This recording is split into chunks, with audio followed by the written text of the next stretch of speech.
இன்றைக்கி பாவக்காய் புளிக்குழம்பு தாங்க எடுத்துகிட்டு வந்திருக்கேன். அவ்வளோ ஒரு டேஸ்ட்டாக இருக்கும். பார்த்தீங்கன்னா மணமும் கலரும் சுவையும் சூப்பராக இருக்குங்க. பாவக்காய் வந்து கசப்பு அந்த அளவுக்கு இல்லாமல் நம்ம எப்படி செய்யலாம்னு சொல்லிட்டு பார்க்கலாம். இந்த மாதிரி ஒரு டைம் செஞ்சு கொடுத்துட்டிங்கன்னா வீட்டில் இருக்கவங்களாம் விரும்பி சாப்பிட ஆரம்பிச்சுருவாங்க. சாப்பிடாத இருக்க குட்டீஸ் கூட சாப்பிட ஆரம்பிச்சுருவாங்க. அவ்வளோ ஒரு டேஸ்ட்டாக இருக்கும். பாருங்கள் கலரே எவ்வளோ ஒரு மஸ்தாக வந்திருக்கு. வாங்க ஸ்டெப் பை ஸ்டெப்பாக வீடியோ வந்து ஸ்கிப் பண்ணாத பாருங்கள். நான் எப்படி நம்ம வீட்டில் சமைக்கணும் அதே மாதிரி தான் உங்களுக்கும் கொண்டு வந்திருக்கேன். இப்போ பார்த்தீங்கன்னா பாவக்காய் வந்து நான் ஒரு 1/4 கிலோ எடுத்து வச்சிருக்கேன். இது வந்து கட் பண்ணி எடுத்துக்கலாம். இப்போ தாங்க இதில் தாங்க ஒரு ஹைலைட்டே இருக்குது. பாவக்காய் வந்து ரொம்ப கசப்பாக இருக்கும் இல்லையா? இத கட் பண்ணிட்டு நான் என்ன ஒரு வேலை செய்ய போறேன்னு பாருங்க. அதுக்குள்ள கமெண்ட்ல வந்துராதீங்க. பாவக்காய் அப்படியே தான் சாப்பிடணுன்ட்டு.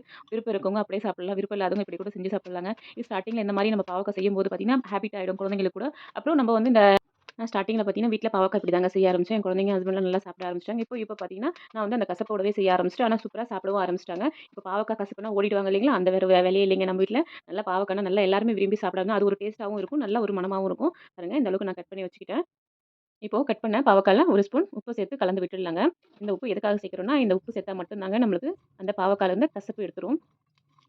அதனால தான் உப்பு சேர்க்கிறது. உங்களுக்கு வேணும்னா ஆப்ஷன் தான் சேர்க்கிறதா இருந்தா சேர்த்துக்கோங்க. இல்ல நீங்க கசப்பா தான் செய்யணும் சாப்பிடணும்னா, நீங்க கசப்பா கூட அப்படியே கூட நீங்க கழுவிட்டு நார்மலா எப்படி நான் செய்றேனோ அதே மாரி மெத்தட்ல ட்ரை பண்ணி பாருங்க.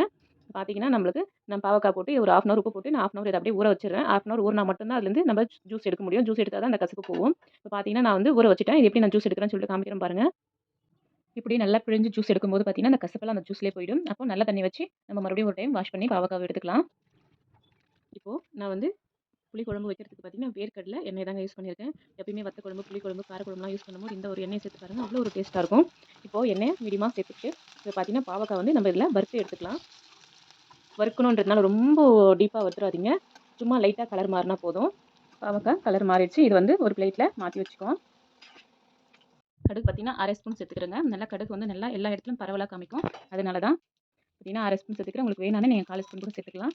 இப்போ கடுகு சேர்த்துட்டு இப்போ ஒரு 1/4 ஸ்பூன் வெந்தயம் சேர்த்துக்கலாம்.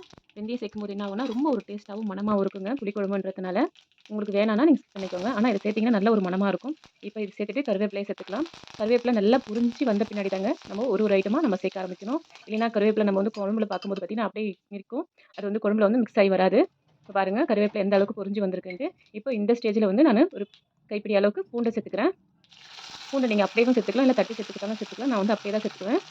பெருங்காயத்தூள சேர்த்துக்கிறேங்க. இது வந்து சில பேர் தாளிக்கும்போதே சேர்த்துருவாங்க. தாளிக்கும்போது சேர்த்தா கொஞ்சம் கருகுன மாரி ஆயிடும். அதனால தான் அந்த பூண்ட சேர்த்துட்டு நான் சேர்த்துக்கிறேன். பெருங்காயம் சேர்த்து செய்யும்போது நல்ல ஒரு இதுவும் ஒரு நல்ல ஒரு மணமாவும் இருக்குங்க. அதனால தான் பாருங்க நம்ம பூண்டு ஓரளவுக்கு கலர் மாறி வந்துருச்சு. இப்போ இந்த ஸ்டேஜ்ல பார்த்தீங்கன்னா, ஒரு 20 சின்ன வெங்காயத்த சேர்த்துக்கலாம். காரக்குழம்பு, புளிக்குழம்புனாவே ஹீரோவே நம்ம சின்ன வெங்காயம் தாங்க. அவர் இல்லைன்னா எப்படி? அதனால சின்ன வெங்காயம் சேர்த்துட்டு இப்போ பெரிய வெங்காயம் ஒரு நார்மல் சைஸ்ல இருக்க 2 வெங்காயத்த நான் கட் பண்ணி பொடியா சேர்த்துக்கலாம். ஓரளவுக்கு கலர் வந்து மாறிடுச்சு பாருங்க. நம்ம சின்ன வெங்காயம் அதுக்கப்புறம் தான் சேர்க்கணும். கலர் வந்து ரொம்ப முக்கியங்க. இப்படியே ஸ்டெப் பை ஸ்டெப்பு சேர்த்தா தாங்க நம்மளுக்கு வந்து பாவக்காய் புளிக்குழம்பு வந்து அவ்வளோ ஒரு டேஸ்ட்டாக மணமாக கிடைக்கும். பார்த்தீங்கன்னா வெங்காயத்தை போட்டுட்டு நல்லா இதையும் கொஞ்சம் கண்ணாடி பதம் வர வரைக்கும் நம்ம கலந்து விட்டுக்கலாம். பாருங்க கலர் மாறிடுச்சு. இப்போ இந்த ஸ்டேஜில் நல்ல பழுத்த 2 தக்காளி வந்து நான் பொடிசாக கட் பண்ணி சேர்த்துக்கிறேன். இப்போ ஸ்டார்டிங் வந்து பார்த்தீங்கன்னா, தீய வந்து சிம்மில வச்சு தாங்க செய்யணும். ரொம்ப தீய வச்சிட்டிங்கன்னா, அது வந்து கருகிடும். அதனால ரொம்ப சிம்மில வச்சுட்டு ரொம்ப பொறுமையா செய்யுங்க. எந்த அளவுக்கு பொறுமையா செய்கிறோமோ, அந்த அளவுக்கு சுவையும், டேஸ்ட்டும், கலரும் அட்டகாசமா வருங்க. இப்போ பார்த்தீங்கன்னா, நான் தக்காளி போட்டு நல்லா வதக்கிட்டேன். இப்போ நாலா பக்கம் கலந்து விட்டுட்டு, இப்போ இதுக்கு தேவையான அளவுக்கு உப்பு சேர்த்துக்கலாம். 1/4 ஸ்பூன் மஞ்சத்தூள சேர்த்துக்கலாம். இப்போ மஞ்சத்தூளும், உப்பும் பார்த்தீங்கன்னா, நம்ம தக்காளி, வெங்காயம்லாம் இருக்கு இல்லையா, நல்லா வெந்து குழஞ்சி கொடுக்குங்க. அதனால தான் மூடி போட்டு வேக வச்சிடலாம். பார்த்தீங்கன்னா, நம்ம இத பார்த்துட்டே இருக்கணும். சிம்மில வச்சா மட்டும் தாங்க சாத்தியம். இது மாரி கரெக்ட்டா வரும். இல்ல நம்ம ஹைல வச்சுட்டோம்னா தீஞ்சிரும். பாருங்க எண்ணெய்லாம் பிரிஞ்சு வந்திருக்கு. தக்காளிலாம் எப்படி மசிஞ்சு வெந்து வந்திருக்குன்னு பாருங்க. வறுத்து வச்சிருக்கேன் பாவக்காவ சேர்த்துக்கலாம். பாவக்காய் சேர்த்து நல்லா கலந்து விடுங்க. ஓரளவுக்கு வதங்கின பின்னாடி இப்போ பார்த்தீங்கன்னா, இதில வீட்ல அரைப்போம் இல்லையா மிளகாய் தூள் நான் அத சேர்த்துக்கிறேன் 1 1/2 ஸ்பூன். உங்க காரத்துக்கு தகுந்த மாரி சேர்த்துக்கோங்க.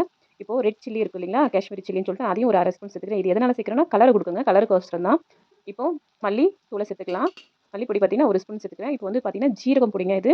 ஜீரகத்த வந்து வறுத்து பொடி பண்ணி வச்சிருக்கேன். அதையும் ஒரு 1/4 ஸ்பூன் சேர்த்துட்டு, இத வந்து சிம்ல வச்சுட்டு, இத கொஞ்சம் கலந்து விடுங்க. கலந்து விட்டுட்டு, 1 நிமிஷம் இல்ல, ஒரு 30 செகண்ட் வந்து இத வந்து மூடி போட்டு அப்படியே விட்டுடுங்க. தீஞ்சிற போது பார்த்துக்கணும். இப்படி மூடி போட்டு மூடும்போது பார்த்தீங்கன்னா, டக்குன்னு கருகிடும். கருகிடாத பார்த்துக்கோங்க. ஆனா வந்து இது பார்த்தீங்கன்னா, லைட்டா அந்த மிளகாய் தூள்ல கொஞ்சம் கருகுன மாரி இருந்தாங்க. வாசம் சூப்பரா இருக்கும். அந்த ஒரு வாசத்துக்கு அடிச்சுக்க முடியாதுங்க.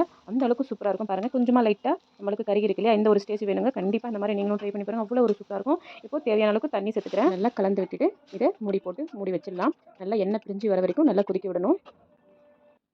இப்போ பார்த்தீங்கன்னா, நல்லா கொதிச்சு வந்துருச்சு. பாருங்க எண்ணெய் எந்த அளவுக்கு பிரிஞ்சு வந்திருக்குன்ட்டு. இந்த ஸ்டேஜ்ல பார்த்தீங்கன்னா, நம்ம புளிப்பு சுவைக்கு தகுந்த மாரி நீங்க புளிய சேர்த்துக்கலாம்.